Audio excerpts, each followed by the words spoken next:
हाँ जी class, good evening है सबको। आवाज आ रही है? स्टार्ट करें।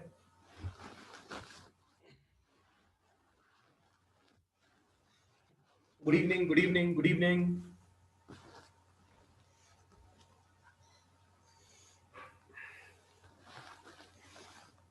Good evening, good evening. ठीक है। ये है हमारा फ्लूइड्स का 1.8 लेक्चर। ठीक है।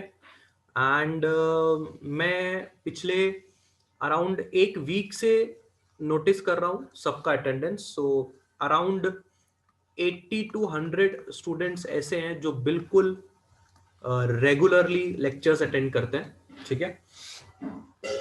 80 to 100 के रेंज में अच्छे खासे बच्चे हैं जो रेगुलरली अटेंड करते हैं, एक भी लेक्चर मिस नहीं करते। बट हो सकता है कि कभी कभी ऐसा हो जाए कि आप लेक्चर मिस कर दो और उसी दिन मैं आपको निकाल दूं, तो प्लीज मैसेज मी बैक। मैं आपके नाम्स चेक करता रहता हूं, मुझे पता है कि कौन रेगुलरली आता है कौन रेगुलरली नहीं आता है। ठीक है। एंड कुछ दिन में वैसे अभी 3 व्हाट्सएप ग्रुप्स बन चुके हैं, तो मैं अभी कुछ दिन में वापस छाट छाट के आप जो 80 और 100 स्टूडेंट्स हैं उन्हीं को मैं रखने वाला हूँ। ठीक है। बाकी सबको हम निकाल देंगे, क्योंकि जितने कम बच्चे उतना बेटर, झिकझिक कम होगा। क्योंकि कम बच्चे रहेंगे तो शायद हम टाइम को लेके भी एक कंसोलिडेट जगह पे आएंगे, क्योंकि ज्यादा बच्चे रहेंगे, समझो 200 बच्चे हैं तो 200 का अलग अलग रिव्यू रहेगा। नहीं सर मेरा कॉलेज ऐसा है, नहीं सर मेरा वैसा कॉलेज है। जितने कम बच्चे उतने जल्दी सोल्यूशन निकलता है। तो हो सकता है टाइम को लेके हम एक कंफर्म जगह पे आ जाएं, फिर हम लोग मॉक टेस्ट्स को लेके कंफर्म जगह पे आ जाएं, फिर सेमिनार्स जो होने वाले हैं उनको लेके हम लोग कंफर्म जगह पे आ जाएं। ठीक है। धीरे धीरे सब चीज करने वाले हैं, चिपके रहिए, रेगुलरली पढ़ाई करते रहिए। ठीक है। और धीरे धीरे करना है, ये नहीं सोचना है कि कोरोना है तो शायद हमारे एग्जाम्स भी ना हो। देखो एग्जाम्स ना होना वो अलग बात है, पर क्या आपको कोई जेई से, नीट से और आपके एमएसटी सीटी से बचाने वाला है? नहीं। अगर आप ये एग्जाम्स नहीं भी देने वाले, आप अगर एनडीए देने वाले हो, कुछ भी देने वाले हो, आप आपकी पढ़ाई अगर अभी मिस हो गई तो ये आपको लाइफ में आगे इफेक्ट करेगा।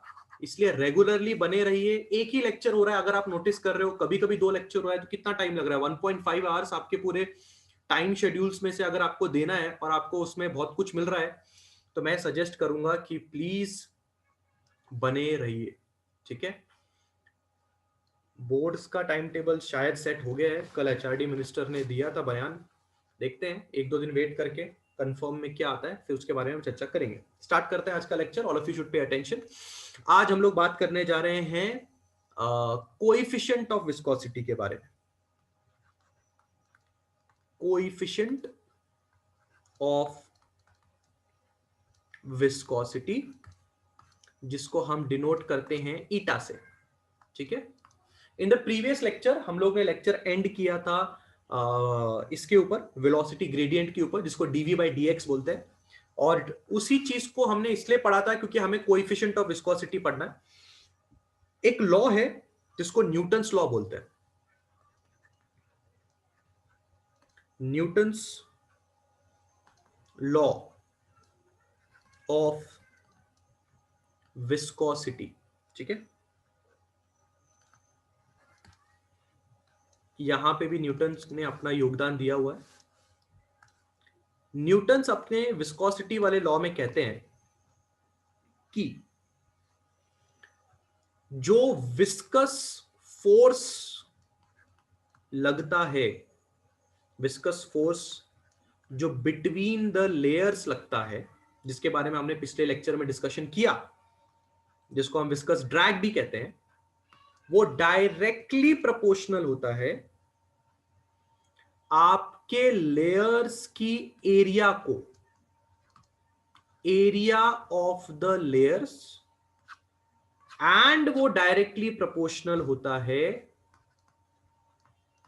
वेलोसिटी ग्रेडियंट को। एरिया ऑफ द लेयर से आप समझ रहे हैं मैं क्या बोलने की कोशिश कर रहा हूं?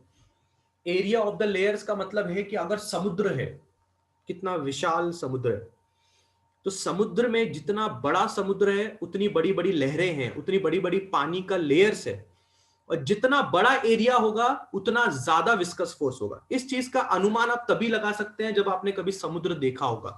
अगर आप समुद्र देखेंगे और आप नदी देखेंगे, आपको ऑटोमेटिकली ऐसा दिखेगा कि समुद्र बहुत ज्यादा भयानक दिखता है एज कंपैरिजन टू योर नदी। आपको ऐसा लगेगा समुद्र का पानी काफी मोटा है, आपको ऐसा लगेगा समुद्र का पानी काफी थिक है इन कंपैरिजन टू नदी का पानी, क्योंकि समुद्र विशाल होता है, बड़ा होता है, और उसकी वजह से उसमें जो विस्कस फोर्स होती है वो भी ज्यादा बड़ी होती है, इसलिए आपको ऐसा समुद्र में फीलिंग आती है। Because the area is large, hence the viscous force is large, that's why you feel like समुद्र का पानी काफी मोटा है। मैं ऐसा नहीं बोलना चाहता मोटा है, आई होप आप मेरी बातों को समझ पा रहे होगे।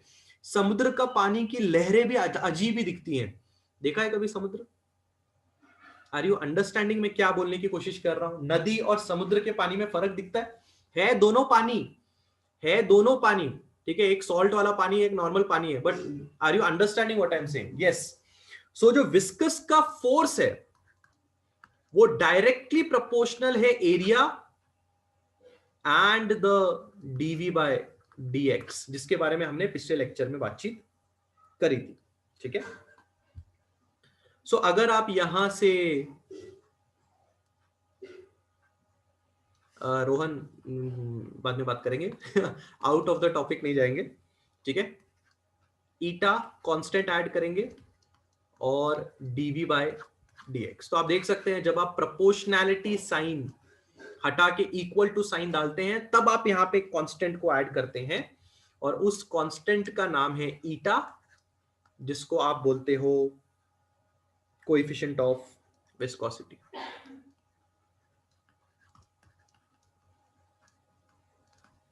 ठीक है, आपने ये बात याद रखनी है। और कोएफिशिएंट ऑफ विस्कोसिटी का आप यहां से फॉर्मूला भी लिख सकते हैं, it will be force upon area dv by dx. This can be the formula of coefficient of viscosity. So coefficient of viscosity का हम definition लिख लेते हैं यहाँ पे एक बार इस फॉर्मूले को देख के। Eta can be defined as क्या? The viscous force per unit area per unit velocity gradient, not just velocity gradient. आपको पता है कब हम पर यूनिट का वर्ड यूज करते हैं? जब कोई डिवीजन में होता है, when something is in division then you use this word per unit, ठीक है। अगर आप यहां से ऐसा यूनिट लिखना चाहते हैं, यूनिट अगर आप लिखना चाहते हैं तो फोर्स का यूनिट क्या होगा? न्यूटन। एरिया का यूनिट क्या होगा? Metre square. And DV by DX का यूनिट क्या होगा?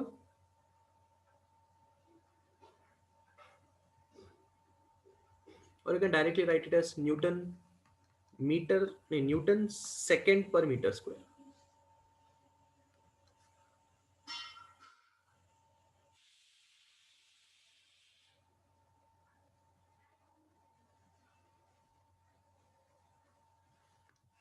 वापस एक बार चेक कर लीजिए।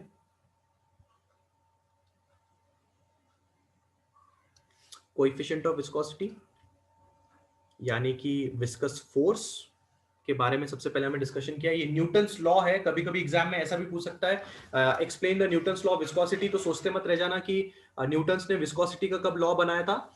ये न्यूटन्स का विस्कोसिटी का ही लॉ है कि जो भी विस्कस फोर्स लगेगी वो इस बात पे डिपेंड करेगी कि आपके पानी के एरिया कितना है, लेयर्स का एरिया कितना है, और आपके पानी का वेलोसिटी ग्रेडियंट कितना है। इन दो बातों पे डायरेक्टली प्रोपोर्शनल होगा।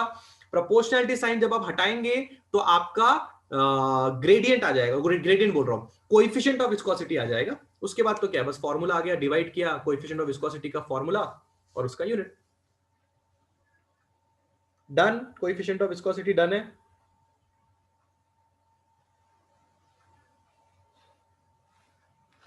Can we move forward?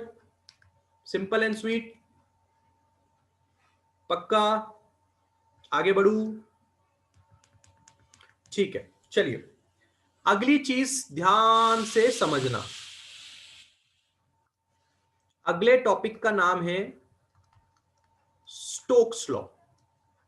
छोटे छोटे टॉपिक्स हैं, बड़े बड़े टॉपिक्स है ही नहीं, इसलिए आराम आराम से चीजों को समझते जाइए, ठीक है। स्टोक्स लॉ हम क्यों यूज कर रहे हैं, या स्टोक्स लॉ आपको क्या बताएगा, पहले इसके बारे में मैं आपको समझा देता हूं, ठीक है। सपोज कीजिए कि आपके पास एक स्फीयर है, और इस स्फीयर को आपने पानी में डाल दिया। इस स्फीयर पे कितनी विस्कस फोर्स लगेगी, वो आपको स्टोक्स लॉ बताएगा। पहली चीज, स्टोक्स लॉ सिर्फ और सिर्फ स्फीयर पे लगता है, पहली चीज, यानी पानी में सिर्फ स्फीयर गिरना चाहिए तभी स्टोक्स लॉ आप लगा सकते हो। और दूसरी बात कि स्टोक्स लॉ स्फीयर पे लगने वाली विस्कस फोर्स के बारे में आपको जानकारी देगा। ये दो बातें आपने अंडरस्टैंड कर ली। यानी कि क्या, सपोज कीजिए कि यहां पे एक स्फीयर है आपके पास, ये आपका स्फीयर, और सपोज कीजिए ये आपके पानी का कंटेनर जिसमें आपका स्फीयर गिर गया, ये आपका पानी। सो अब इस स्फीयर पे लगने वाली विस्कस फोर्स के बारे में आपको कौन जानकारी देगा, स्टोक्स लॉ जानकारी देगा। तो लिखना तो चाहिए कि स्टोक्स लॉ हम क्यों यूज करते हैं, ठीक है। क्यों यूज करते हैं, we use Stokes law to find the viscous force acting on a sphere inside the liquid। अब बच्चे का डाउट, बच्चे ने बोला सर एक मिनट, मैं तो ऐसे सोच रहा था कि विस्कस फोर्स तो पानी के लेयर के बीच में लगती है। हाँ बिल्कुल सही सोचते हो, viscous force is acting between the layers of water. पर सर अभी अभी आपने लिखा we use Stokes law to find the viscous force acting on the sphere. अरे बाबा, जब ये स्फीयर पानी में आ जाएगा तो ये पानी का एक हिस्सा बन गया है। तो जो घर्षण पानी के लेयर्स के बीच में लग रहा था, जो फ्रिक्शन पानी के लेयर्स के बीच में लग रहा था, वही सेम फ्रिक्शन आपके स्फीयर के ऊपर भी लगेगा। इसलिए उसको बोला जा रहा है viscous force on a sphere. तो प्लीज यहां पे कंफ्यूज मत होना कि सर कल आपने ये बताया था कि विस्कस फोर्स तो पानी के लेयर्स के बीच में लगता है, और आज आप बोल रहे हो कि हम एक पानी में स्फीयर डाल रहे हैं उसके ऊपर विस्कस फोर्स लग रहा है। अरे पानी के लेयर के बीच में अगर कोई दूसरा ऑब्जेक्ट आ जाएगा तो वो दूसरा ऑब्जेक्ट के ऊपर भी लेयर फ्रिक्शन लगाएगा, और जो लेयर फ्रिक्शन लगाएगा उसको आप विस्कस फोर्स बोलोगे। पर ये विस्कस फोर्स निकालने के लिए आप कौन सा लॉ यूज करोगे, स्टोक्स लॉ यूज करोगे, जो अभी तक से मैंने पढ़ाया नहीं है, सिर्फ बताया है कि स्टोक्स लॉ कहां और कैसे यूज करना है। Is it clear, is it clear. या it can be a type of adhesive force, पानी और स्फीयर के बीच में एडेसिव फोर्स बोल सकते हो। क्लियर है क्या चीज, कहानी क्या पढ़ने वाले हैं, सबको समझ में आया। अब मैं स्टोक्स लॉ आप लोग के सामने रखूं, can I put Stokes law in front of you, ठीक है चलो बढ़िया। इट states that, क्या बोलता है स्टोक्स लॉ, बिल्कुल ध्यान से समझना, ठीक है। सबसे पहला पॉइंट, जो विस्कस फोर्स होगा वो डायरेक्टली प्रोपोर्शनल होगा रेडियस ऑफ स्फीयर के। दूसरा पॉइंट, जो विस्कस फोर्स होगा वो डायरेक्टली प्रोपोर्शनल होगा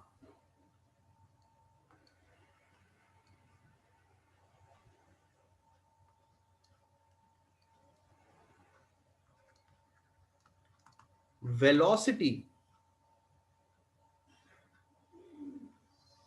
ऑफ स्फीयर के। तीसरा पॉइंट, जो विस्कस फोर्स होगा वो डायरेक्टली प्रोपोर्शनल होगा coefficient of viscosity of liquid के, यानी कि ईटा के। ये है आपका स्टोक्स लॉ। अब जरा स्टोक्स लॉ को जरा हम इमेजिन करते हैं कि क्या ये बात बिल्कुल सही है। फोर्स डायरेक्टली प्रोपोर्शनल है रेडियस ऑफ द स्फीयर से। अगर रेडियस ऑफ स्फीयर ज्यादा होगा तो कॉमन सेंस है कि उस स्फीयर का सरफेस एरिया भी ज्यादा होगा, क्योंकि एक स्फीयर का सरफेस एरिया कितना होता है 4πr², अगर आपको याद आएगा तो। ज्यादा सरफेस एरिया मतलब ज्यादा बड़ी चीज, और अगर ज्यादा बड़ी चीज पानी में एंट्री मार रही है तो ऑब्वियस ही बात है उसके ऊपर फोर्स ज्यादा ही लगना है। छोटी चीज कम फोर्स, बड़ी चीज ज्यादा फोर्स। पहला पॉइंट हमें वैलिड लगता है। दूसरा पॉइंट, अगर आपके वेलोसिटी ऑफ स्फीयर ज्यादा होगा तो ऑब्वियस सी बात है उस पर फ्रिक्शन फोर्स भी ज्यादा लगेगी। और तीसरा इस बात पे डिपेंड करता है कि कोएफिशिएंट ऑफ विस्कोसिटी लिक्विड की कैसी है, यानी कि ईटा। अब इस चीज को समझने के लिए हम लोग एक दिमाग में एग्जाम्पल फिट कर लेते हैं। एग्जाम्पल है आपके स्पेस शिप कैप्सूल का। क्या आपको पता है जब भी स्पेस से कोई नीचे आते हैं तो दो तरीके से आते हैं। या तो स्पेस से वो एयरक्राफ्ट के माध्यम से किसी एयरपोर्ट पे लैंड करते हैं, पहला तरीका, by landing with a space aircraft. अलग तरह का होता है, नॉर्मल सा नहीं होता, बहुत ही हेवी किस्म का एयरक्राफ्ट होता है। दूसरा, वो लैंड करते हैं इन सैंड, यानी कि रेगिस्तान में, डेजर्ट में लैंड करते हैं। तीसरा और सबसे पॉपुलर तरीका जो है वो लैंड करते हैं इन ओशन, पानी में गिरा देते हैं अपने स्पेसशिप के कैप्सूल को। देखा कभी, सोचा इस बारे में कभी? ये आपका पानी है, कैप्सूल ऐसा होता है, इसके अंदर आपके साइंटिस्ट बैठे होते हैं, ठीक है। सैंड पे जब वो करते हैं ना तो उसके साथ पैराशूट भी होता है। ऐसा मत सोचना कि सीधा सैंड पे गिरा दिया। ओशन पे भी गिरते हैं तब पैराशूट तभी भी होता है, ठीक है। और लैंड करते हैं तभी भी पैराशूट होता है। पैराशूट अपनी रफ्तार को कम करने के लिए इस्तेमाल होता है, बट बेस्ट तरीका है ओशन। ये आपका गोल का कैप्सूल होता है, इसके अंदर आपके साइंटिस्ट लोग बैठे होते हैं जो आपके स्पेस से रिटर्न आ रहे हैं, ठीक है। अब जब ये कैप्सूल आप देखोगे, इसका रेडियस काफी बड़ा होता है। कैप्सूल है भाई, कैप्सूल मतलब एक गोला आकार का स्पेसशिप जिसका बहुत ही बड़ा रेडियस होगा। और आप कहां लैंड करवा रहे हो? ओशन में, नदी में नहीं। नदी में नहीं लैंड करवा रहे हो, ओशन में लैंड करवा रहे हो, ठीक है। अब इससे फायदा क्या है? इससे फायदा यह है कि जब यह कैप्सूल ओशन में गिरेगा तो इसके ऊपर ओशन के थ्रू लगने वाली विस्कस फोर्स बहुत ही ज्यादा होगी। पहली बात तो आपका कैप्सूल स्फीयर है, हम इस पे स्टोक्स लॉ अप्लाई कर सकते हैं। आपके कैप्सूल का रेडियस काफी ज्यादा, ठीक है। आपके कैप्सूल की वेलोसिटी काफी ज्यादा, क्योंकि वह स्पेस से कैप्सूल नीचे गिर रहा है तो काफी हैवी वेलोसिटी होगी, काफी ज्यादा वेलोसिटी होगी। और आपके पानी का कोएफिशिएंट ऑफ विस्कोसिटी, यानी कि समुद्र का कोएफिशिएंट ऑफ विस्कोसिटी काफी अच्छा होता है। इन तीनों के मदद से इस पे लगने वाली विस्कस फोर्स काफी हाई हो जाएगी। और अगर विस्कस फोर्स काफी हाई हो जाएगी तो जब ये कैप्सूल ओशन में गिरेगा तो विस्कस फोर्स की वजह से ये कैप्सूल पानी के अंदर ज्यादा नहीं जाएगा और फिर सीधा ऊपर आ जाएगा, क्योंकि पानी इसके ऊपर एक घर्षण वाली फोर्स लगाएगा, जिससे कैप्सूल जब पानी पे गिरता है it will not go much inside the capsule, it will float on the thing. फिर यहां से बोट्स वगैरह हम लेके आते हैं, जिन बोट्स वगैरह की मदद से हम इनको रेस्क्यू करके यहां से लेके चले जाते हैं। यहाँ पे दरवाजा होता है एक इस तरह का, वो दरवाजा ऐसे ऊपर की तरफ खुलता है ऐसा। यहाँ पे आप एक सीढ़ी लगाते हैं और ये लोग फिर यहाँ से ऐसा चल के बाहर आ जाते हैं। समझ में आया? समझ में आया? किसी स्फीयर पे लगने वाली विस्कस फोर्स समझ में आई? चलो एक और एग्जांपल, अगर आप इतनी स्पेसशिप वाली चीजों को अच्छी तरह से इमेजिन कर पाए, एक और एग्जांपल। क्रिकेट तो कभी खेला होगा, क्रिकेट बॉल वर्सेस फुटबॉल। चलो बताओ, अगर क्रिकेट बॉल या फुटबॉल पानी में गिर जाए तो आपको क्या लगता है ऊपर कौन सी चीज मिलेगी? क्रिकेट बॉल आपको ऊपर मिलेगी कि फुटबॉल आपको ऊपर मिलेगी? फुटबॉल, बराबर है, क्योंकि फुटबॉल का पानी के अंदर जाना ज्यादा मुश्किल है, पर क्रिकेट बॉल का पानी के अंदर जाना बहुत इजी है। मैं अंदर जाने की बात कर रहा हूं, मैं इस बात में इंटरेस्टेड ही नहीं हूं कि वो फ्लोट कर रहा है कि नहीं कर रहा है। I am not talking about floating, ठीक है? फ्लोटिंग की जब हम बात करते हैं क्लास, तो फ्लोटिंग में हमको बायंसी फोर्स या आर्किमिडीज प्रिंसिपल का इस्तेमाल करना पड़ता है। आपने कभी बचपन में आर्किमिडीज प्रिंसिपल या बायंसी फोर्स के बारे में सुना होगा, 8वीं 9वीं 10वीं के अंदर। आर्किमिडीज प्रिंसिपल तो बहुत फेमस था, आपको रट्टा मरवाते थे बचपन में, आर्किमिडीज प्रिंसिपल एग्जाम में आएगा, एग्जाम में आएगा, अगर आपको याद आएगा तो। ठीक है, उस वक्त फ्लोटिंग वगैरह का हम लोग इस्तेमाल करते हैं। मैं सिर्फ ये पूछना चाहता हूं कि अगर मेरी फुटबॉल पानी में गिर जाए तो क्या मेरा फुटबॉल पानी के अंदर जाएगा कि मेरा क्रिकेट बॉल पानी के अंदर जाएगा? मेरे हिसाब से तो क्रिकेट बॉल पानी के अंदर जाएगा, फुटबॉल नहीं जाएगा। क्यों? क्योंकि फुटबॉल का रेडियस ज्यादा है। कॉमन सेंस वाली बात है। सपोज करो दोनों की वेलोसिटी बराबर होगी, पर इसका रेडियस कम है, इसका रेडियस ज्यादा है, मतलब इसके ऊपर फोर्स भी ज्यादा लगेगी। कौन सी? विस्कस फोर्स भी इसके ऊपर ज्यादा लगेगी, इसलिए ये पानी के अंदर ज्यादा नहीं जाएगा। अब आपके दिमाग में चीजें बैठ रही हैं, थोड़ी फीलिंग आ रही है मैं क्या बोलने की कोशिश कर रहा हूं, थोड़ी फीलिंग आ रही है हम स्टोक्स लॉ में क्या पढ़ने की कोशिश कर रहे हैं। पक्का? Everybody is getting the feeling? तैयार है फिर सॉल्व करने के लिए? सॉल्व क्या करना है, हो गया, स्टोक्स लॉ तो पढ़ ही लिया है, खाली अब उन चीजों को साथ में लिखना है, हो गया आपका स्टोक्स लॉ। इन चीजों को वापस अच्छे से लिखना है, हो गया आपका स्टोक्स लॉ। स्टार्ट करें फिर, फॉर्मूला बना ले? ठीक है, चलो फॉर्मूला बना लेते हैं। क्या बोलता है स्टोक्स लॉ? थोड़ा पेन का कलर चेंज कर लेते हैं। हाँ जी, स्टोक्स लॉ आपसे क्या कह रहा है? Force directly proportional to eta R V, ऐसा बोलता है स्टोक्स लॉ। ठीक है, तो फोर्स आप इक्वल टू साइन यहां पे डालें। अब जो कांस्टेंट है वो यहां पे आता है 6 pi eta RV. This is your final formula. Please don't ask sir 6 pi कहां से आया, कैसे आया। मैं 1000 बार आपको बोल चुका हूं, ये सारी की सारी एक्सपेरिमेंटल वैल्यूज होती हैं, जो साइंटिस्ट यहां पे पुटअप करते हैं, हम लोग को वही चुपचाप यूज कर लेनी चाहिए। तो 6 pi is the constant which is N, जो एक्सपेरिमेंट से आता है। तो 6 pi eta RV is the formula for your Stokes law. और याद रखिए, स्टोक्स लॉ सिर्फ और सिर्फ स्फीयर पे लगता है। डन।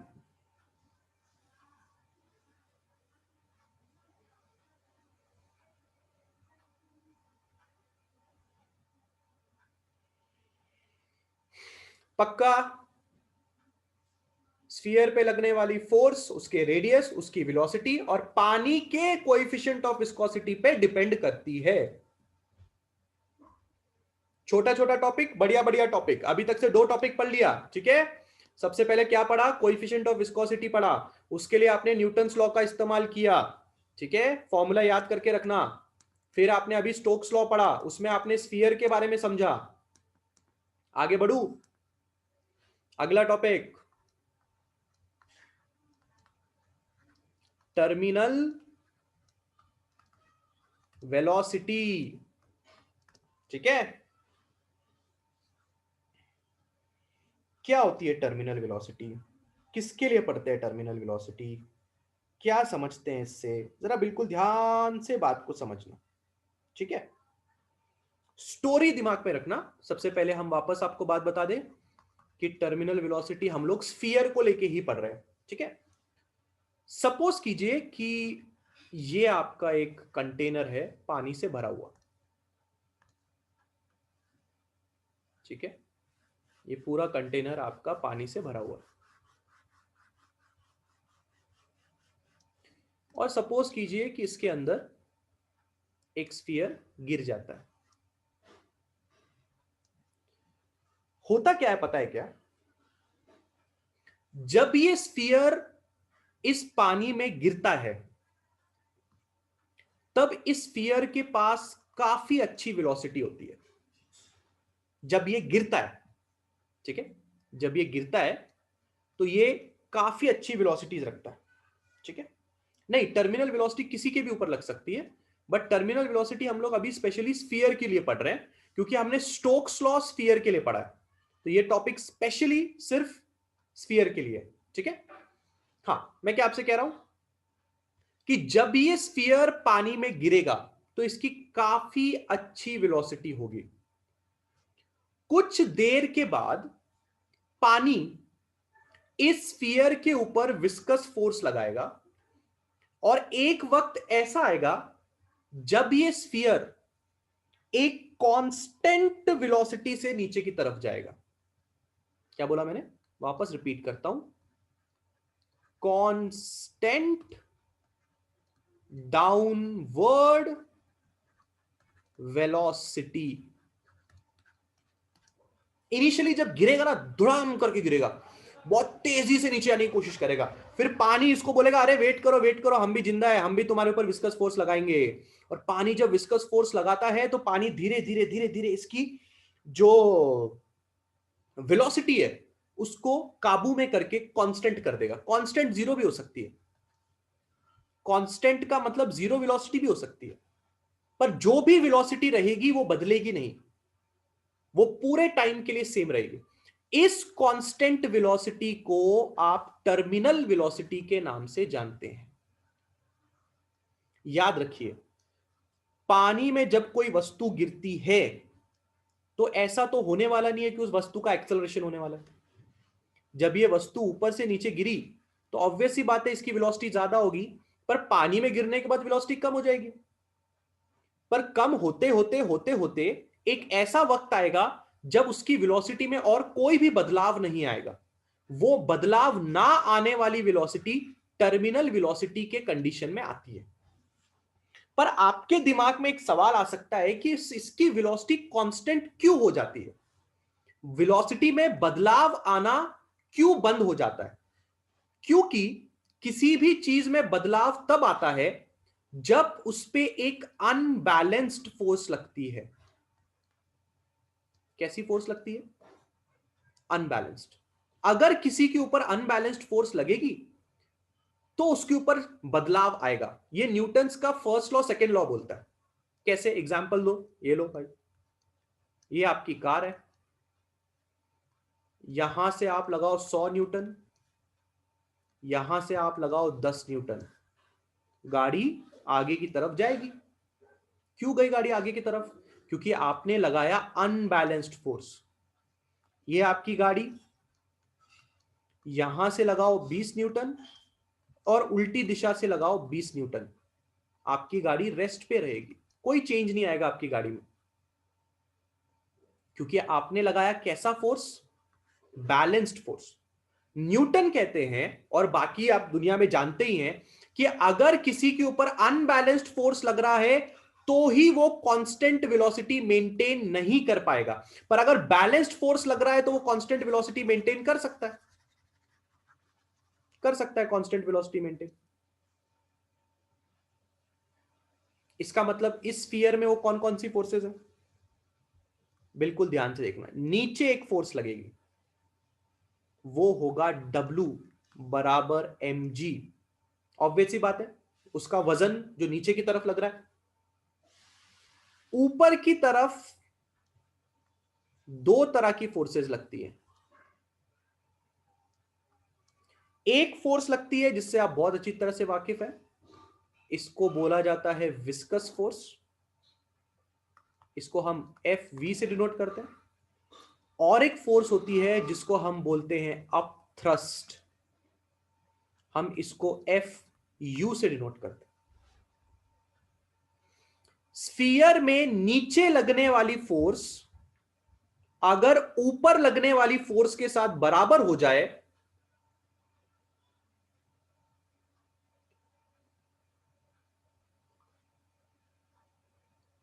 तो आपकी वेलोसिटी कांस्टेंट हो जाएगी।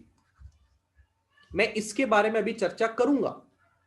अब थ्रस्ट क्या होता है, विस्कस फोर्स ऊपर क्यों लग रही है, वेट नीचे ही लगता है, ये तो आपको पता है। पर पहले मुद्दा क्या समझना है, मुद्दा ये समझना है कि वेलोसिटी कांस्टेंट क्यों हो रही है। पहले ये मुद्दा समझना है। इस मुद्दे को हम लोग समझेंगे एक एग्जांपल से। एग्जाम्पल बहुत ही सिंपल है। एग्जाम्पल में हम चलाएंगे साइकिल। आप स्कूटी भी चला सकते हैं, आप बाइक भी चला सकते हैं, जो चलाना वो आप चलाइए। इमेजिनेशन करिए आप साइकिल या स्कूटी या बाइक पे बैठे हुए हैं।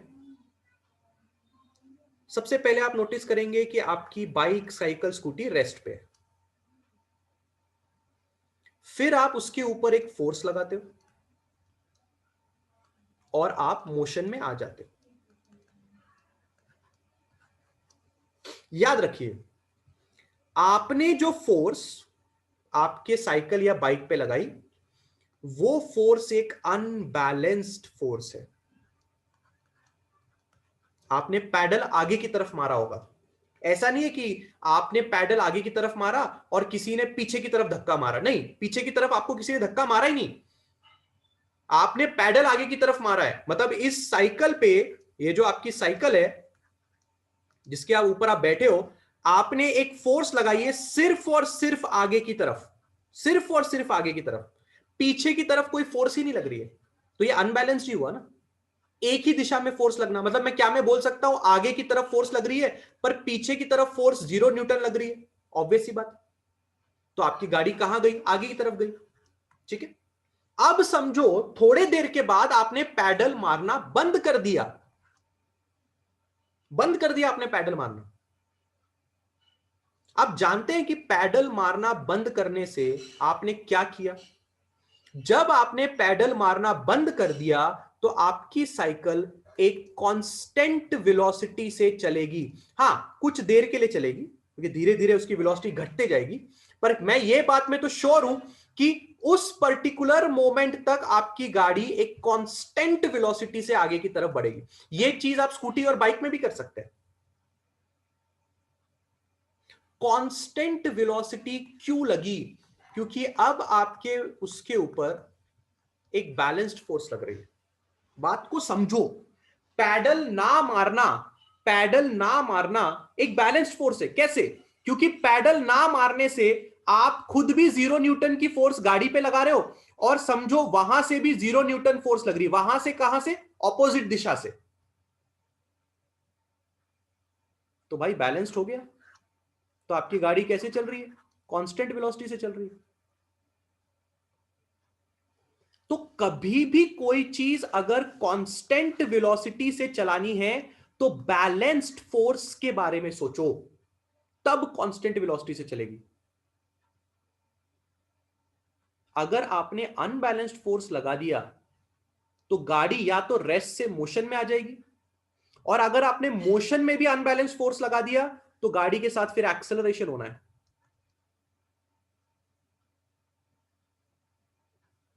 कितने लोगों को यह बात समझ में आ रही है? बैलेंस्ड फोर्स वाली बात कितने लोगों को समझ में आ रही है कि अगर आप एक कांस्टेंट वेलोसिटी से आगे बढ़ना चाहते हैं तो बैलेंस्ड फोर्स का इस्तेमाल करें? बोलिए, आ रही है दिमाग में बात? घुस रही है? बैलेंस्ड फोर्स वाली बात घुस रही है दिमाग में सबके? पक्का? क्या आपको समझ में आ रहा है? बैलेंस्ड का मतलब लेफ्ट से आने वाली फोर्स बराबर होनी चाहिए राइट से आने वाली फोर्स, या फिर अप से आने वाली फोर्स बराबर होनी चाहिए डाउन की फोर्स के बराबर, तभी चीजें बैलेंस होंगी। तो क्या हम यही लॉजिक, यही सब नॉलेज क्या हम लोग हमारे इस वाले कंटेंडर पे लगा सकते हैं? लगा सकते हैं। तो सबसे पहले तो ये पता करो कि कितनी फोर्सेस लग रही हैं, बाद में उसको बैलेंस करेंगे। ठीक है। सबसे पहली चीज तो आपको पता ही है कि किसी भी दुनिया में कोई भी चीज ले लो, उसका वेट हरदम नीचे की तरफ एक्ट करता है। क्या आप ये पहले से बात जानते हैं?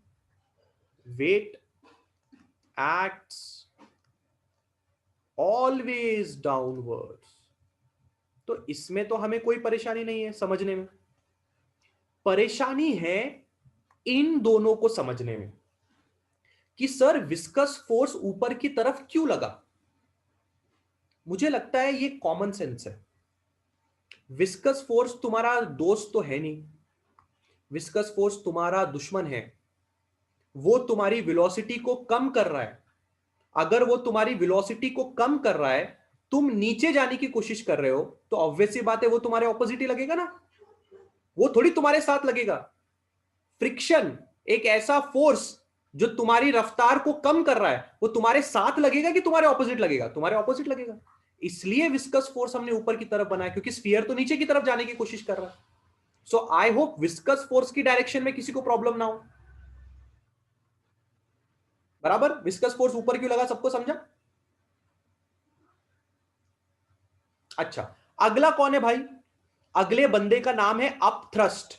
इसके लिए तुम्हें आर्किमिडीज प्रिंसिपल या बायंसी फोर्स समझना पड़ेगा। तुम्हें पता है जब भी कोई चीज पानी में डालते हो, थोड़े देर के बाद वो चीज बुड़ुक करके ऊपर आ जाती है। देखा? Have you seen such things? क्योंकि पानी उसके ऊपर एक बायंसी फोर्स लगाता है। वो बायंसी फोर्स को हम अप थ्रस्ट बोलते हैं। अप थ्रस्ट, पानी किसी भी चीज को ऊपर की तरफ फेंकने की कोशिश करता है। हर किसी के ऊपर अप थ्रस्ट लगता है, हर किसी के ऊपर अप थ्रस्ट लगता है। बायंसी फोर्स सुना है? Buoyancy force, Archimedes principal, buoyancy force, वहां से ये अप थ्रस्ट आता है जो ऊपर की तरफ लगता है। बरोबर? पक्का? आगे बढ़े।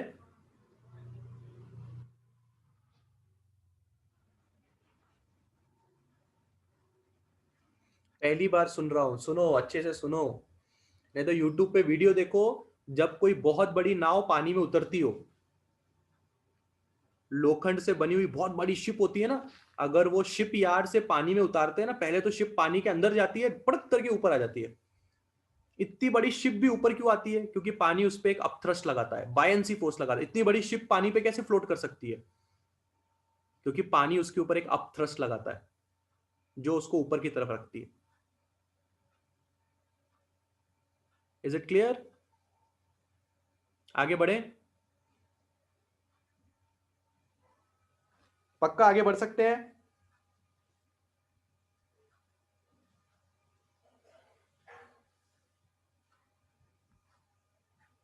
ठीक है। कुछ बातें हमें अच्छी तरह से स्टार्टिंग में ही पता होनी चाहिए, तो हमारे आगे का चीज बिल्कुल ठीक रहेगा। इस स्फीयर का रेडियस आर है, ठीक है? आर क्या है भाई?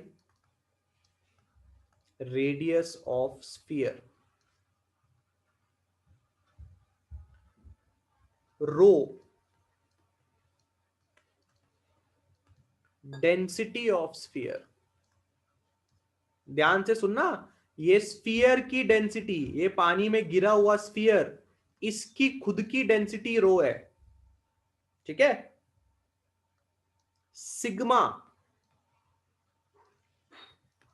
डेंसिटी ऑफ लिक्विड, जिस लिक्विड में ये गिरा है उसकी डेंसिटी सिग्मा है।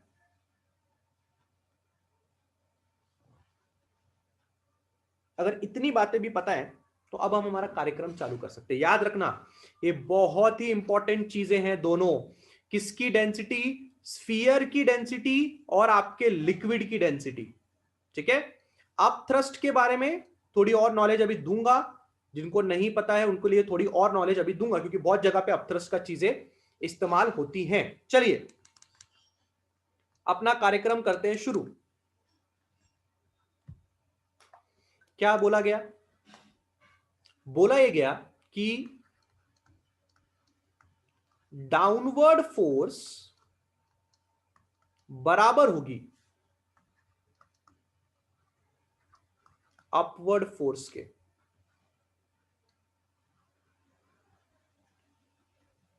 क्लास मेरी वॉइस क्लियर है?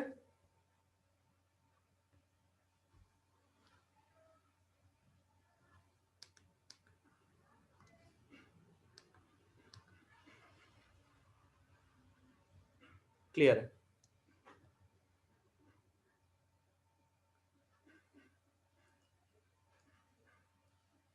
अभी क्लियर है वॉइस?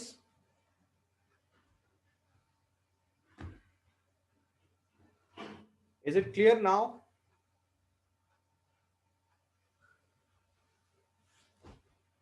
ठीक है, स्टार्ट करें। चलिए, बढ़िया। क्या बोल रहे हैं हम? डाउनवर्ड फोर्स बराबर अपवर्ड फोर्स। क्यों ऐसा? क्योंकि हमें पता है कि हम बैलेंस्ड फोर्स के बारे में बात कर रहे हैं। क्यों बैलेंस्ड फोर्स के बारे में बात कर रहे हैं? क्योंकि जब बैलेंस्ड फोर्स लगेगी तभी कांस्टेंट वेलोसिटी मिलेगी, और उसी कांस्टेंट वेलोसिटी को आप टर्मिनल वेलोसिटी बोलते हैं। ठीक है, चलिए स्टार्ट करते हैं। डाउनवर्ड फोर्स में कौन है? mg। अपवर्ड फोर्स में कौन है?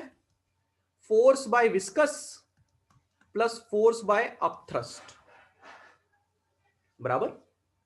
ठीक है, mg को थोड़ा ठीक ठाक करते हैं, सबका ध्यान यहां पे होना चाहिए। mg मास को हम लिख सकते हैं क्या?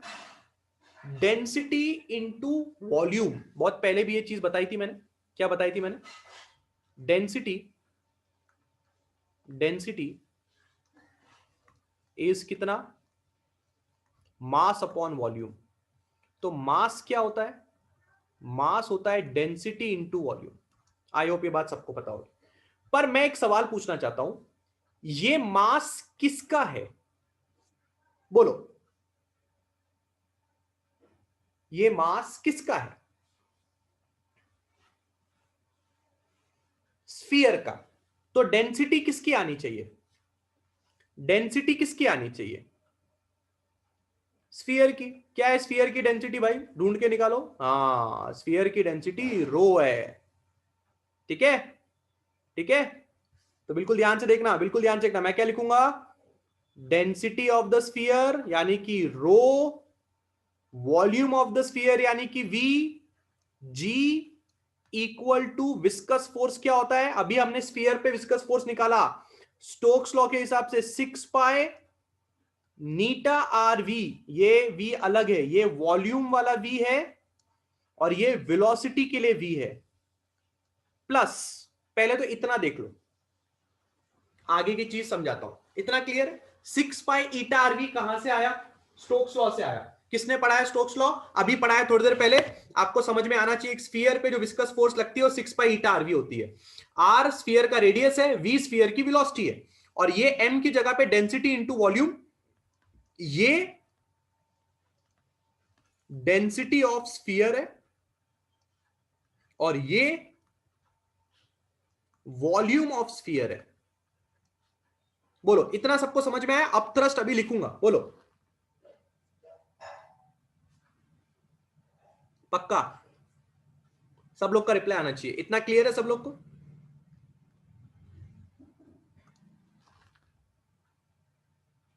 यहां तक क्लियर? पक्का? आगे बढ़ू? हाँ, अब मेरी बात बिल्कुल ध्यान से समझना। एक बहुत ही इंपॉर्टेंट नॉलेज देने जा रहा हूं। बहुत कम लोग इस चीज को जानते हैं, स्टूडेंट्स लोग इस चीज को इग्नोर करते हैं, बट बहुत तरह से क्वेश्चंस आते हैं इस पे एंट्रेंस में भी। अच्छी तरह समझना, जो अपथ्रस्ट होता है ना, अपथ्रस्ट, वो एग्जैक्टली कॉपी करता है आपके ऑब्जेक्ट के वजन को। अपथ्रस्ट का जो फोर्स होता है ना, वो एग्जैक्टली कॉपी करता है आपके ऑब्जेक्ट के वजन को। पर कैसे कॉपी करता है मैं आपको बताता हूं। अपथ्रस्ट एक ऐसी फोर्स होती है, हमारे केस में ये पानी लगा रहा है। कैसे लिखेंगे पता है? ये देखो, सिग्मा वीजी। फर्क समझा क्या है अपथ्रस्ट और इसमें? डिड यू अंडरस्टैंड द फर्क? क्या समझा? फर्क क्या समझा? फर्क क्या समझा? कि अपथ्रस्ट कौन लगाता है? पानी पे लगाता है। इसको मैं थोड़ा आपको इमेजिन करके बताता हूं, इसको मैं थोड़ा इमेजिन करके बताता हूं। ये देखो, अपथ्रस्ट एक ऐसी फोर्स है जो पानी लगाता है। पानी किस पे लगाता है? पानी अपथ्रस्ट नाम की फोर्स जो है वो स्फीयर पे लगाता है। ठीक है, अभी देखो, स्फीयर का है ना, यहां है। इस चीज को ध्यान से देखो, जो मैंने येलो कलर की चीज बनाई है ना, ये येलो कलर की जगह वो जगह है जो पानी ने स्फीयर को घेर के रखा होगा। इतनी येलो कलर की जगह पे अपथ्रस्ट लगेगा। ठीक है, अब ये जो येलो कलर की जगह है, इस पे अगर पानी फोर्स लगा रहा है तो डेंसिटी किसकी आएगी? पानी की आएगी। पहली बात, पहली बात, अपथ्रस्ट कौन लगाता है? अपथ्रस्ट लगाता है पानी, यानी कि वाटर, तो डेंसिटी पानी की आएगी। दूसरी चीज, ये फोर्स कहां लग रही है? ये फोर्स इस स्फीयर पे लग रही है, तो डायमेंशन किसके आएंगे? डायमेंशन आएंगे स्फीयर के। पर सिर्फ और सिर्फ, अरे हाँ, सिर्फ और सिर्फ एक चीज आपने याद रखनी है कि डायमेंशन आएंगे स्फीयर के, क्योंकि स्फीयर के ऊपर फोर्स लग रही है, पर डेंसिटी आएगी उस इंसान की जो फोर्स लगा रहा है। अब यही चीज मैं आपको एक एग्जाम्पल के माध्यम से समझाता हूं, तो शायद आपको ये चीज कभी कभी एंट्रेंस वगैरह में भी आपको समझ में आ जाए। ठीक है, जस्ट थोड़ा पेशेंस रखिए, मैं आपको समझाता हूं। ये देखो, एग्जाम्पल के तौर पे समझाता हूं। ठीक है, सपोज करो कि एग्जाम्पल ऐसा है कि आपके पास एक बलून है, ठीक है, जिसमें एयर भरा हुआ है। ठीक है, ये बलून हवा में, नहीं बलून नहीं, हम लोग एक यही कंसिडर करते हैं, एक स्फीयर है जो पानी में गिर रहा है। ठीक है, उस स्फीयर का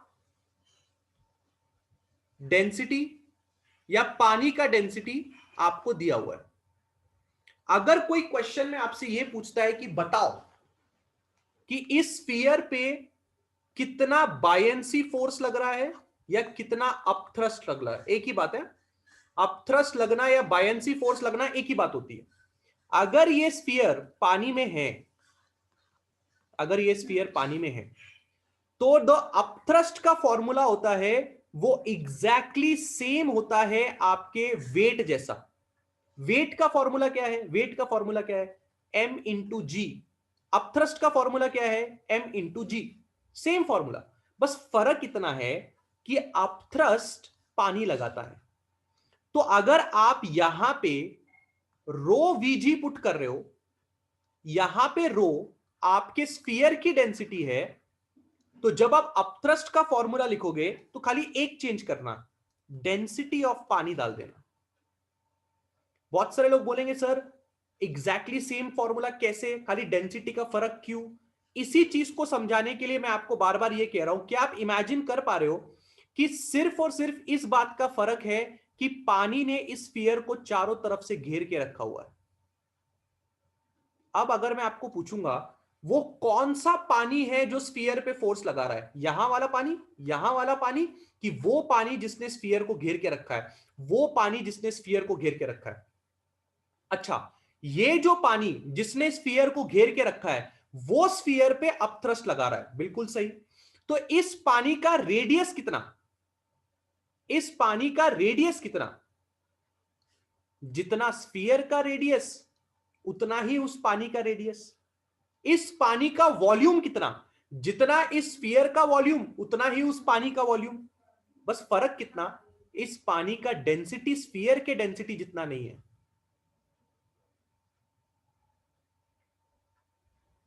कुछ दिमाग में बैठ रहा है? क्या आपको समझ में आ रहा है? अपथ्रस्ट एग्जैक्टली कॉपी करता है आपके वेट को, बस फर्क इतना है, अपथ्रस्ट या तो पानी लगाएगा या तो हवा लगाएगा। सिर्फ डेंसिटी में चेंज कर दो, बाकी सब कुछ सेम रखो। बोलो बोलो बोलो बोलो बोलो। क्लियर है? सब लोग का रिप्लाई आना चाहिए मुझे। क्या ये बात सब लोग के दिमाग में क्लियर है?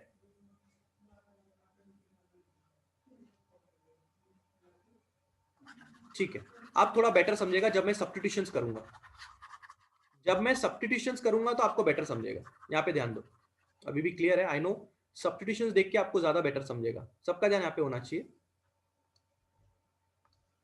बहुत ही टेढ़ी चीज है बट बेटर समझ में आएगी। ये देखो, यहां से आगे कंटिन्यू कर रहा हूं। ठीक है, रो वॉल्यूम की जगह पुट कर रहा हूं 4/3 पाई आर क्यूब जी।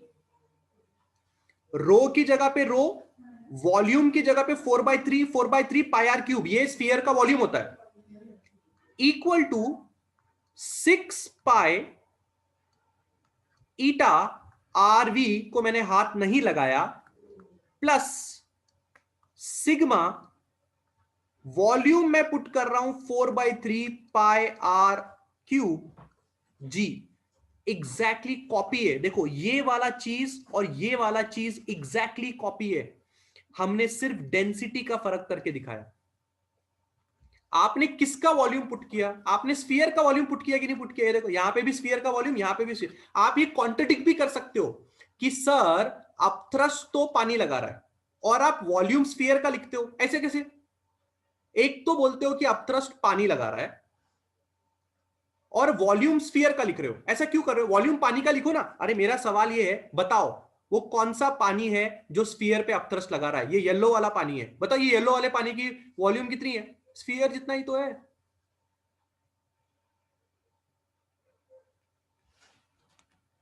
अभी भी नहीं आ रहा किसी के दिमाग में कि आ रहा है?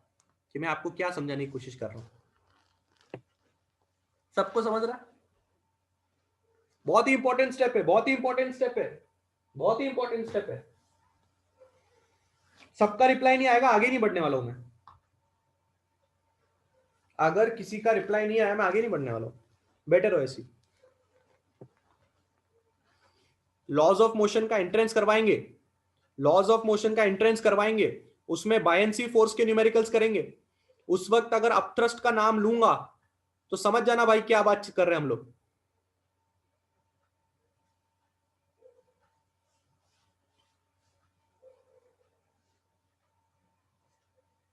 अंडरस्टूड है? बस फिर काम खत्म है। इसके बाद क्या 2 लाइन का स्टेप है? बस यही बात समझने में आधे लोगों को परेशानियां हो जाती हैं। तो आधे लोग तो इसी बात के टेंशन में रहते हैं कि अपथ्रस्ट तो पानी लगा रहा है, पर अगर अपथ्रस्ट पानी लगा रहा है तो वॉल्यूम स्फीयर का क्यों ले रहे हो? इसी बात पे आधे लोग परेशान रहते हैं। ठीक है, चलिए आगे बढ़ते हैं। 6 पाई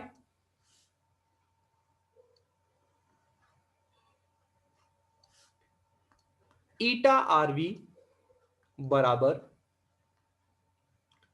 4 pi R cube rho G minus 4/3 pi R cube sigma G. मैंने इसको उधर ले लिया। 6 pi eta RV 4/3 pi R cube G common, अंदर बचेगा रो माइनस सिग्मा। पाई में पाई, आर में क्यूब का स्क्वायर बच जाएगा और कुछ कैंसिल नहीं होने वाला है। तो अगर आप यहां से टर्मिनल वेलोसिटी यानी कि v निकालना चाहते हैं तो फाइनल फॉर्मूला बचेगा, ये होगा 2 2 जा 4, ये 2 3 जा 6, तो 2/9 आर स्क्वायर बचा, जी बचा, रो माइनस सिग्मा बचा और वहां से ईटा नीचे की तरफ। This is the formula for terminal velocity. छोटी छोटी बातें हैं, आपको ध्यान रखना पड़ेगा। रो आपके स्फीयर का डेंसिटी है, सिग्मा आपके लिक्विड का डेंसिटी है, आर आपके स्फीयर का रेडियस है और ईटा कोएफिशिएंट ऑफ विस्कोसिटी आपके पानी का यानी कि लिक्विड का। ये फॉर्मूला अगर आप इस्तेमाल करोगे तो आपको पता चल जाएगा कि टर्मिनल वेलोसिटी आएगा। अदिति पूछ रही है 6 कहां गया? अदिति 2 2 जा 4, 2 3 जा 6 एंड 3 इंटू 3 9 और ऊपर 2 बचेगा बराबर।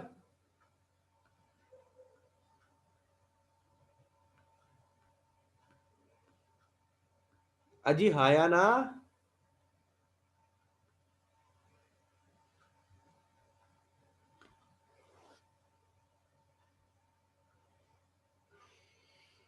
बैठ रहा है दिमाग में टर्मिनल वेलोसिटी? इंपॉर्टेंट है, बहुत इंपॉर्टेंट है, बाद में बोलना मत।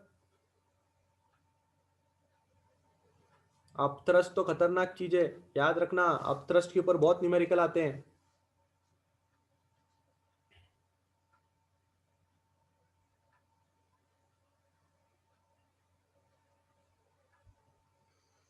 बहुत ही बढ़िया। इसी के साथ होता है हमारे चैप्टर की समाप्ति। डन। Only numericals left. जो आपके बैकग्राउंड के न्यूमेरिकल्स हैं वो बाकी है। ठीक है। इक्वेशन ऑफ कंटिन्यूटी और आपका बर्नौलिस प्रिंसिपल आपके सिलेबस से हटा दिया गया है, इसलिए हम वो नहीं पढ़ रहे, बट हम एंट्रेंस में वो जरूर पढ़ेंगे क्योंकि बर्नौलिस के ऊपर बहुत सारे क्वेश्चंस आते हैं। ठीक है।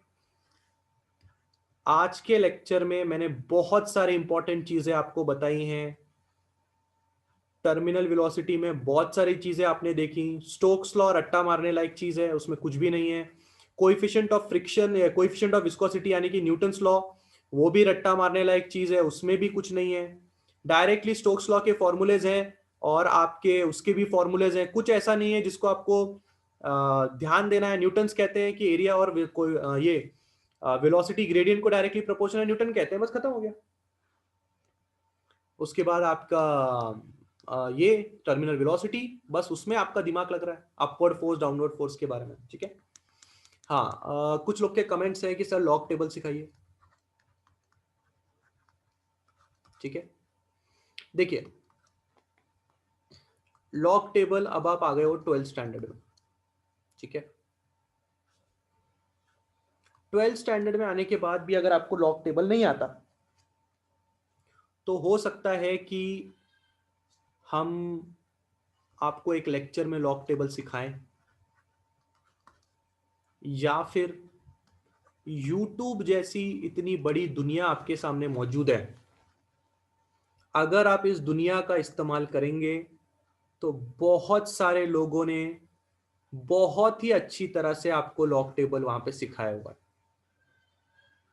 मैं आपका YouTube का कॉपीड एक लेक्चर दिखा दूं या मैं जो पढ़ाऊंगा लॉग टेबल में, ऐसा तो नहीं है मैं कुछ लॉग टेबल में आपको कड़क वाला एग्जांपल दे दूंगा, कुछ डिफरेंट समझा। जैसे टर्मिनल वेलोसिटी मैंने आपको एग्जांपल दिया, फुटबॉल गिर रहा है, ये कर रहा है, वो गिर रहा है, तो यार कुछ अलग नहीं बनेगा।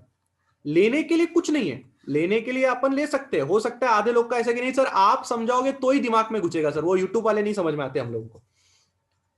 तो मैं रिक्वेस्ट तो इतना करता हूं कि पहले देख तो लो एक बार, क्या आपने यहां पे विजिट किया है, एक बार विजिट तो करो, है ना। एक बार विजिट करो। जैसे कि अगर मैं एग्जांपल दूं तो एक दिन मैं स्क्रू गॉज का लेक्चर ले रहा था या मैं वर्नियर कैलिपर का लेक्चर ले रहा था, तो उसके पहले मैंने कुछ वीडियो पोस्ट किए थे आपके ग्रुप पे और बोला था कि यार एक बार देख के आना लेक्चर में। जिन लोगों ने ये वीडियोस देख के मेरा लेक्चर अटेंड किया होगा उन लोगों ने बोला अरे क्या समझा है, खत्म है, स्क्रू गॉज और वर्नियर कैलिपर खत्म है। कैसा होता है, माइंड अपने आप को डेवलप कर लेता है, भले ही उसको उसको देख के आपको लगे कि कुछ ना समझाओ, पर जब मैं आपको उसके ऊपर समझाऊंगा तो आपको लगे हाँ भाई ये चीज अब बेटर समझ में आ रही। So I will request everybody to just go through the YouTube videos, try to invest some time. ठीक है। फिर भी नहीं आएगा तो भाई हम बैठे हैं यहाँ पे, और क्या कर सकते हैं।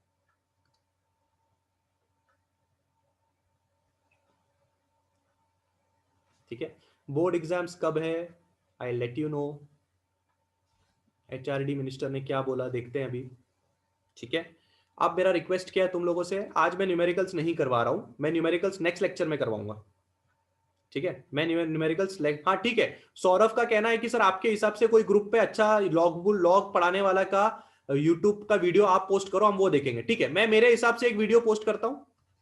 ठीक है, वो वीडियो देखो चलेगा। हाँ, और नीट वगैरह का भी टाइम टेबल आ चुका है, जस्ट वेट फॉर 2-3 डेज, हो सकता है डेट्स ऊपर नीचे हो जाए, इसलिए उसके बारे में भी चर्चा करेंगे। जेई 4 बार हो रहा है, आई होप आपने फॉर्म रजिस्ट्रेशन भरना शुरू कर दिया होगा, रजिस्ट्रेशन कर दीजिए। मैं आपसे इंपॉर्टेंट बात ये कहने वाला हूं, नेक्स्ट लेक्चर हम न्यूमेरिकल्स करने वाले हैं, तो कृपया पूरा का पूरा चैप्टर रिवीजन करके आइए। आ रही है आपको बात समझ में, रिवीजन करके आइए पूरा का पूरा चैप्टर, उसके बाद हम न्यूमेरिकल्स करेंगे। ठीक है। बताऊंगा नीट के एग्जाम का डेट वेट, जेई का तो आपको पता ही है फरवरी में होने वाला है, इसका फॉर्म भरिए। नीट और बोर्ड्स के बारे में पुख्ता जानकारी आपको अगले लेक्चर तक दी जाएगी, या फिर आप गूगल करके एक बार देख लीजिए, क्योंकि कैसा होता है डेट्स थोड़ी बहुत चेंज हो जाती हैं तो लफड़ा हो जाता है, मैं कुछ बोलूंगा आप कुछ बोलोगे, थोड़ा कंफ्यूजन क्रिएट हो जाएगा। अभी फिलहाल के लिए जो लेटेस्ट और करेक्ट न्यूज है कि जेई का रजिस्ट्रेशन चालू हो चुका है। प्लीज जेई का फॉर्म भरिए, 4 बार जेई होने वाला है, जाएंगे आपके थोड़े बहुत पैसे 4 बार, बट यार वर्थ है एग्जाम देना, तो जरूर दीजिए, ठीक है। अभिषेक पूछ रहे हैं सर हमारे बोर्ड का पोर्शन कब खत्म होगा? आप जब बोले हम तब खत्म कर देंगे। आप बोले सर जनवरी फर्स्ट वीक तक खत्म कर दीजिए, जनवरी फर्स्ट वीक तक खत्म कर देंगे। बस उसमें नुकसान ये है कि हम स्पीड बढ़ा देंगे। चलेगा? नहीं चलेगा तो फिर चलने दो आराम आराम से, चलने दो आराम आराम से। इतना तो है कंप्लीट हो जाएगा, इतना तो है कंप्लीट हो जाएगा, ठीक है। इतना तो है कि कंप्लीट हो जाएगा, ठीक है। प्रियंका गुप्ता कह रही है सर टाइम और नहीं बढ़ा सकते? अरे हम तो 4 घंटे लेक्चर ले लें, पर आधे लोगों का किस्सा ऐसा है कि 1.5 घंटे के बाद लोगों का दिमाग बंद हो जाता है।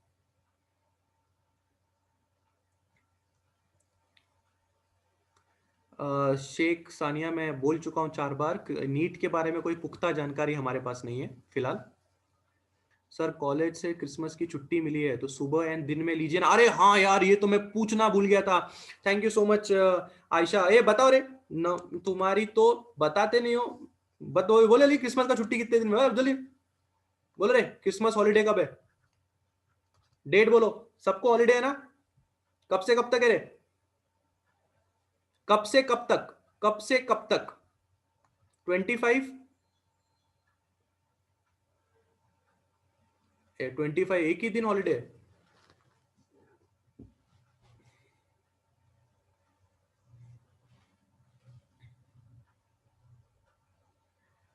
Mostly 25 to 2 Jan, 25 December to 2 Jan आपकी हॉलीडेज होनी चाहिए।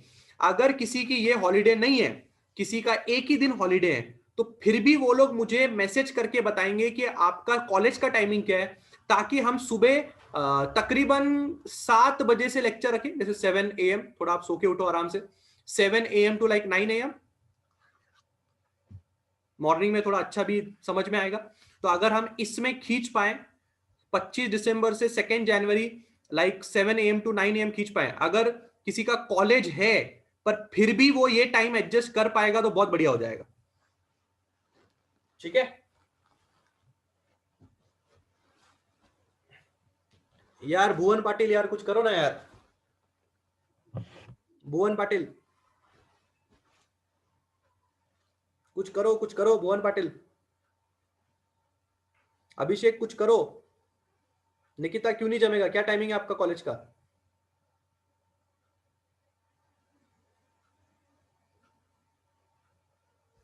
तो फिर भाई 6 to 8 करना पड़ेगा,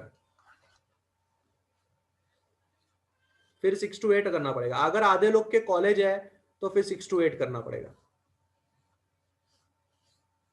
नहीं सबको अनम्यूट नहीं कर सकते, किसी का भी आवाज किसी को भी सुनाई नहीं देगा।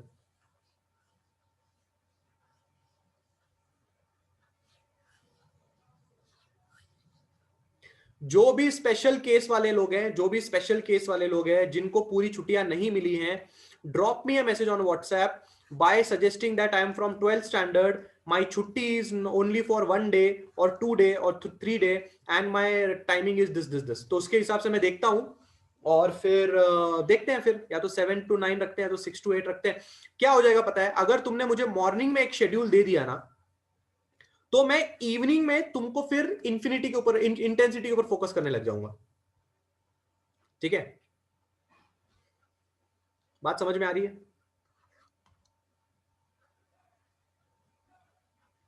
एक मुझे मॉर्निंग का तुम लोग फिक्स बता दो यार, अगर तुमने मुझे मॉर्निंग का एक भी फिक्स दे दिया। देखो यार मुझे 11th स्टैंडर्ड का टेंशन नहीं है, उनका उनके चैप्टर ऐसे भी हो जाएंगे, मुझे तुम लोग का टेंशन है।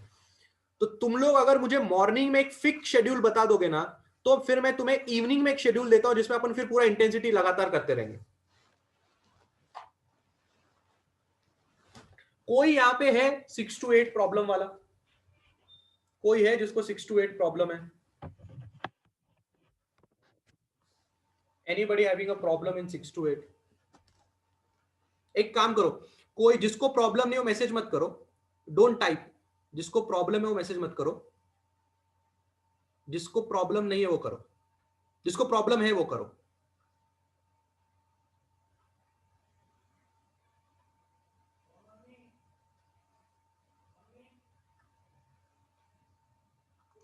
अरे अभय, पर एक ही दिन छुट्टी है, 6 to 8 मैनेज करेगा क्या?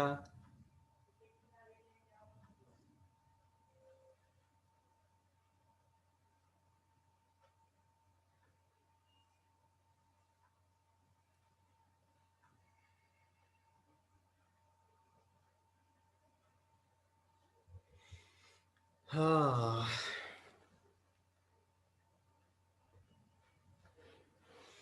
ठीक है, चलो मैं ग्रुप में डालता हूँ, कुछ गूगल फॉर्म डालता हूँ ग्रुप में, उसमें आप लोग के सजेशंस लेता हूँ। यहाँ पे अपने को अच्छी तरह समझ में नहीं आएगा, एक गूगल फॉर्म डालता हूँ ग्रुप में, उसमें अपन वोटिंग करके चेक करते हैं किसका क्या टाइमिंग है, और फिर उसके हिसाब से अपन आगे बढ़ते हैं। ठीक है, अगले लेक्चर में आने के पहले फ्लूइड्स का सब कुछ रिवाइज करके आना, सब कुछ फ्लूइड्स का रिवाइज करके आना। अगले लेक्चर में सारे न्यूमेरिकल डन करेंगे, उसके बाद हम लोग जाएंगे नए चैप्टर के ऊपर। हो सकता है नया चैप्टर आपका इलेक्ट्रोस्टैटिक्स भी हो सकता है। ठीक है, डन, चलो बाय, टेक केयर।